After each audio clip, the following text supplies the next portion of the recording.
Hello बच्चों, स्वागत है हमारे चैनल में। आज आपको हम साइंस का ऑब्जेक्टिव क्वेश्चन करवाने वाले हैं जो आपको कल एग्जाम में पूछा जा सकता है।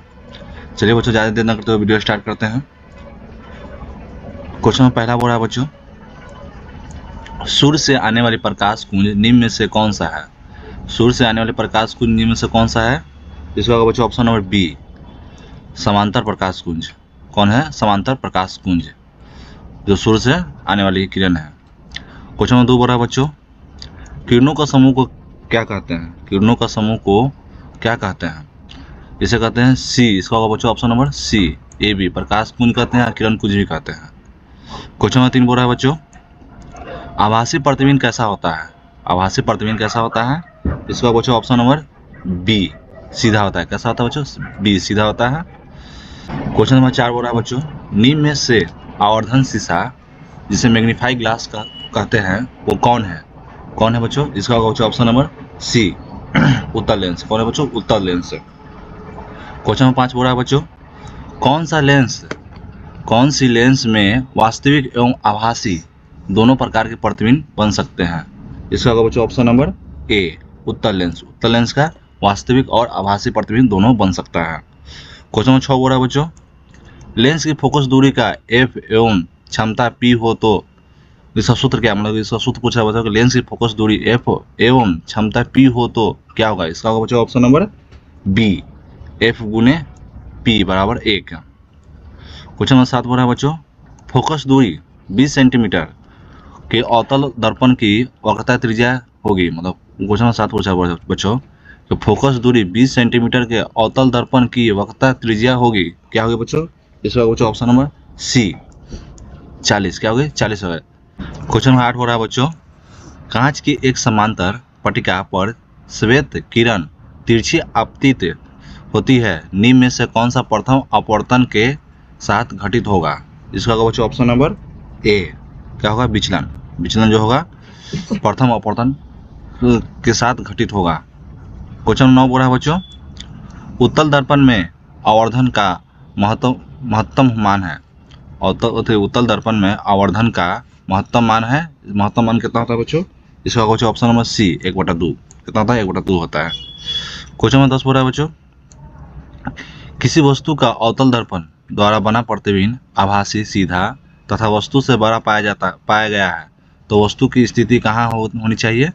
इसका होगा बच्चों ऑप्शन नंबर डी, दर्पण के ध्रुव तथा मुख्य फोकस के बीच। क्वेश्चन नंबर 11 बोला बच्चों, फोकस दूरी 10 सेंटीमीटर के अवतल दर्पण द्वारा उत्पन्न आवर्धन धनात्मक होगा यदि वस्तु की दूरी का मान क्या होगा बच्चों? इसका होगा ऑप्शन नंबर सी, 10 सेंटीमीटर से कम होगा। कितना होगा? 10 सेंटीमीटर से कम होगा।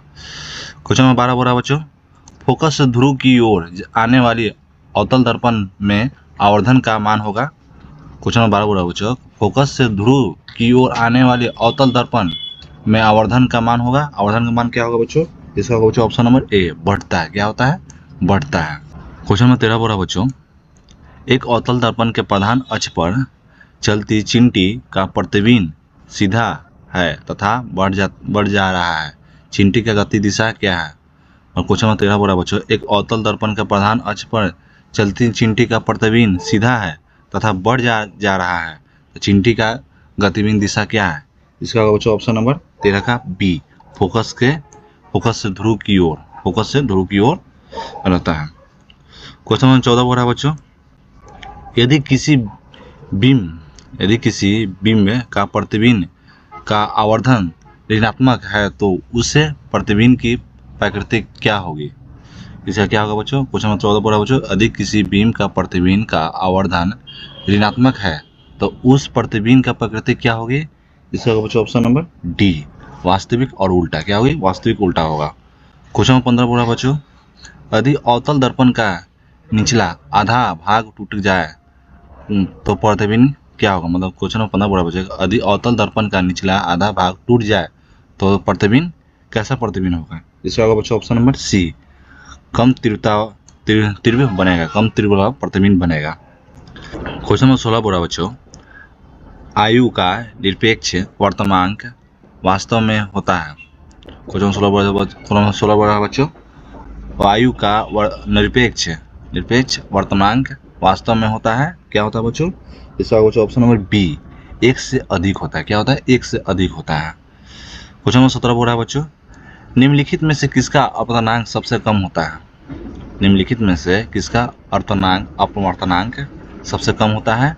इसका होता है बच्चों ऑप्शन नंबर सी, पानी। पानी का अपवर्तनांक सबसे कम होता है। क्वेश्चन नंबर 18 बोल रहा है बच्चों, एक प्रकाश किरण एक समांतर दर्पण पर लंबवत आपतित होती है, परिवर्तन कोण का मान होगा? क्वेश्चन 18 बोल रहा है बच्चों, एक प्रकाश की किरण एक समतल दर्पण पर लंबवत आपतित होती है, परिवर्तन कोण का मान क्या होगा? इसका होगा बच्चों ऑप्शन नंबर 18 का डी। कितना होगा बच्चों? जी, डी, 0 डिग्री। 0 डिग्री होता है। परिवर्तन कोण का मान कितना होता है? 0 डिग्री होता है। क्वेश्चन 19 बोल रहा है बच्चों, अवतल लेंस द्वारा प्राप्त प्रतिबिंब होता है। अवतल लेंस द्वारा प्राप्त प्रतिबिंब कैसा होता है? अवतल लेंस द्वारा प्राप्त प्रतिबिंब इनमें से सभी, छोटा होता है, सीधा होता है, आभासी होता है, इनमें से सभी प्राप्त होता है अवतल लेंस के द्वारा। क्वेश्चन नंबर 20 बोल रहा है बच्चों, वायु में अभासारी लेंस है। वायु में अभिसारी लेंस है। क्या बच्चों? वायु में अभिसारी लेंस है, क्या होते हैं? इसका बच्चों ऑप्शन नंबर सी, कांच का उत्तल लेंस। कांच के उत्तल लेंस में वायु में अभिसारी लेंस होते हैं। और बच्चों आपको ये वीडियो अच्छा लगा तो वीडियो को लाइक कीजिए, सब्सक्राइब कीजिए। आप लोग वीडियो को सब्सक्राइब नहीं करते हैं, वीडियो देखते हैं और देख के छोड़ देते हैं। वीडियो को सब्सक्राइब कीजिए, बहुत आपके लिए मेहनत करके वीडियो बनाते हैं। आप लोग वीडियो देखते नहीं हैं, वीडियो देखते हैं तो फिर लाइक नहीं करते, सब्सक्राइब नहीं करते हैं। अपने दोस्तों के पास भेजिए उनके पास, कि उनको भी देख के अपना रिविजन कर सके। क्वेश्चन में 21 बोला बच्चों, थायरोक्सिन का स्रवण कहाँ होता है? थायरोक्सिन का स्रवण कहाँ होता है? इसका होगा बच्चों ऑप्शन नंबर ए, थायराइड में होता है। कहाँ होता है? थायराइड में होता है। क्वेश्चन नंबर 22 बोला बच्चों, मानव में डायलिसिस थैली होती है। मानव में डायलिसिस थैली कहाँ होती है? इसका होगा बच्चों ऑप्शन नंबर ए, नेफ्रॉन। कहाँ होती है? नेफ्रॉन में होती है। क्वेश्चन नंबर 23 बोल रहा है बच्चों, दांत की सबसे ऊपरी परत है। दांत की सबसे ऊपरी परत को क्या कहते हैं? इसको कहते हैं बच्चों, क्वेश्चन नंबर 23 का है ऑप्शन हो जाएगा बच्चों बी, क्या होगा? इनामेल। इनामेल कहते हैं। क्या कहते हैं? इनामेल कहते हैं। दांत की सबसे ऊपरी परत को क्या कहते हैं? इनामेल कहते हैं। क्वेश्चन नंबर 24 पढ़ा बच्चों, कौन सा पादप नियंत्रण फल बेचने वाले द्वारा उपयोग किया जाता है? कौन सा पादप है जो नियंत्रण फल बेचने वाले द्वारा उपयोग किया जाता है? इसका बच्चों option number C, ethylene. Ethylene को उपयोग किया जाता है। क्वेश्चन नंबर 25 बोला बच्चों, वह संरचना जो उद्दीपन के पहचान कराती है क्या कहलाती है? वह संरचना जो उद्दीपन का पहचान कराती है क्या कहलाती है? इसका बच्चों 25 नंबर का ए, ग्राहीन कहलाती है। क्वेश्चन नंबर 26 बोला बच्चों, निम्नलिखित में से कौन सी एक अंतस्रावी और बाह्यस्रावी ग्रंथ दो प्रकार की होती है? क्वेश्चन नंबर 26 बोला बच्चों, निम्नलिखित में से कौन सी एक अंतस्रावी और बाह्यस्रावी ग्रंथ दो प्रकार की होती है? इसका बच्चों ऑप्शन नंबर ए, अग्नाशय। अग्नाशय का होता है। क्वेश्चन नंबर 27 बोला बच्चों, कौन सा अंतस्रावी ग्रंथ वृक्क के दोनों ओर ऊपर स्थित होती है? इसका बच्चों ऑप्शन नंबर 27 का डी, एडिनल।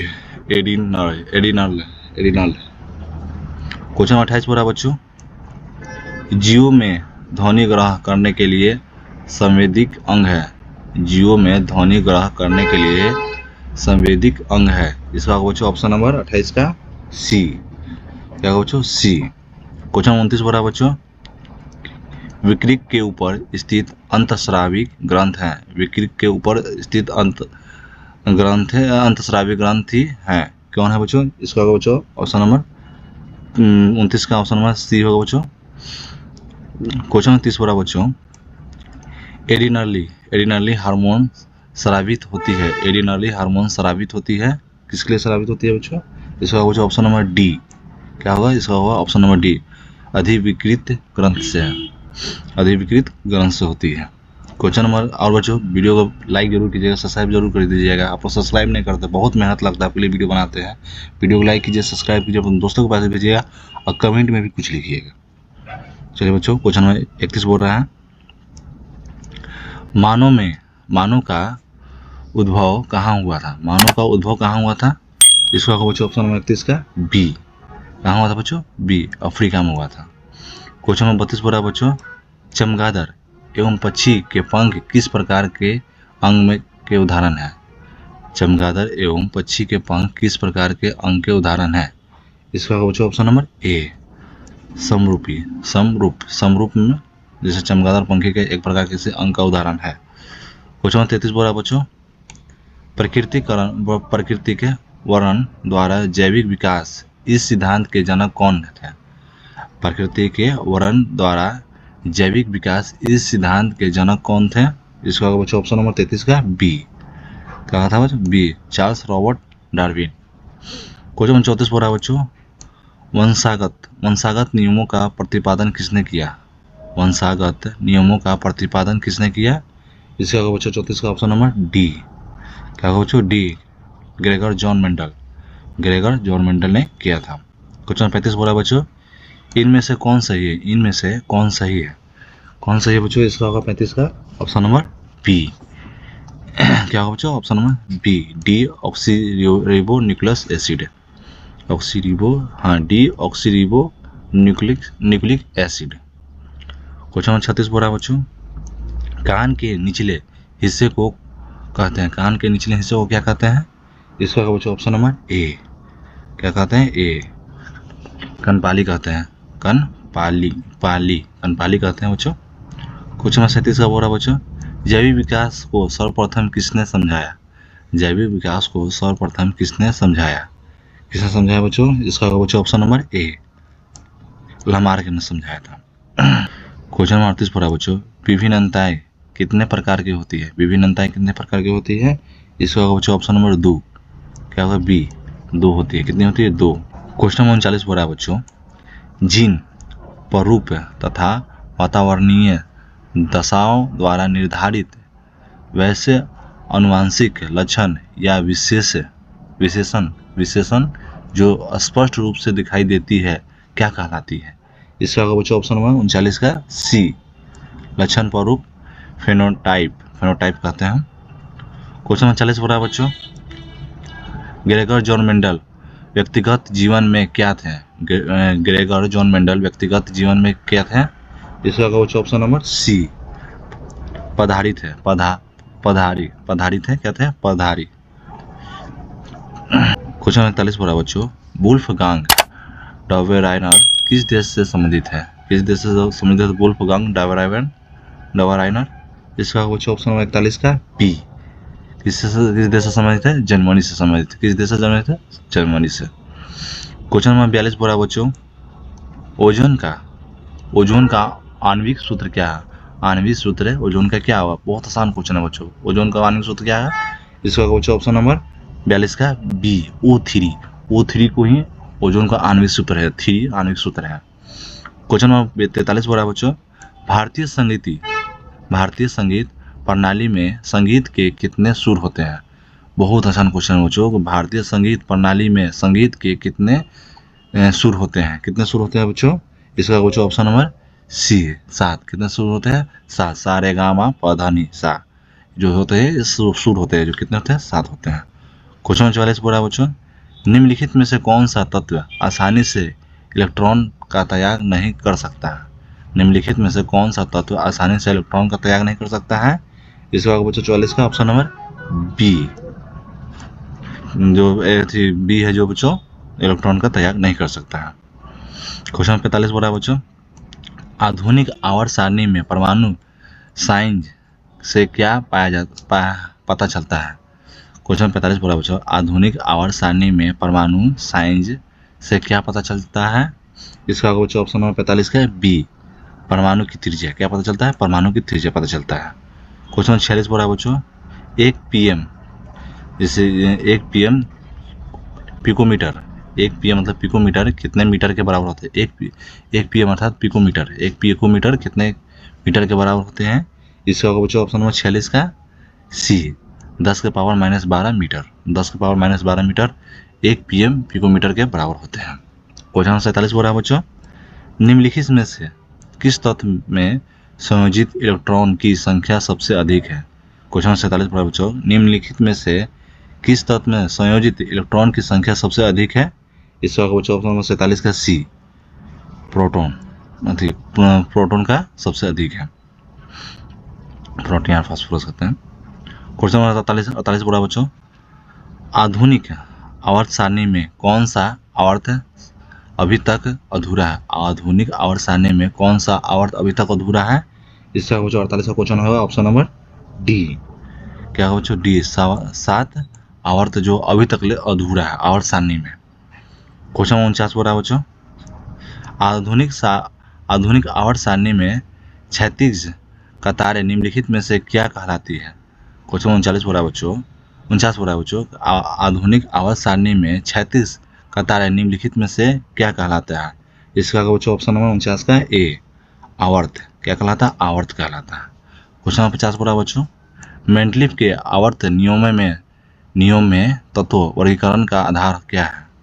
क्वेश्चन 50 बोल रहा है बच्चों कि मेंडलीफ के आवर्त नियम में तत्व वर्गीकरण का आधार क्या है? क्या है बच्चों 50 का? इसका होगा ऑप्शन नंबर डी, परमाणु द्रव्यमान। क्या होगा? परमाणु द्रव्यमान। चलिए बच्चों, आपका क्वेश्चन यहीं पर समाप्त होता है। यदि आपको वीडियो अच्छा लगा तो वीडियो को सब्सक्राइब, लाइक, कमेंट और अपने दोस्तों के पास भी शेयर कीजिएगा, जिससे उनको भी रिवीजन करने में सहयोग मिलेगा।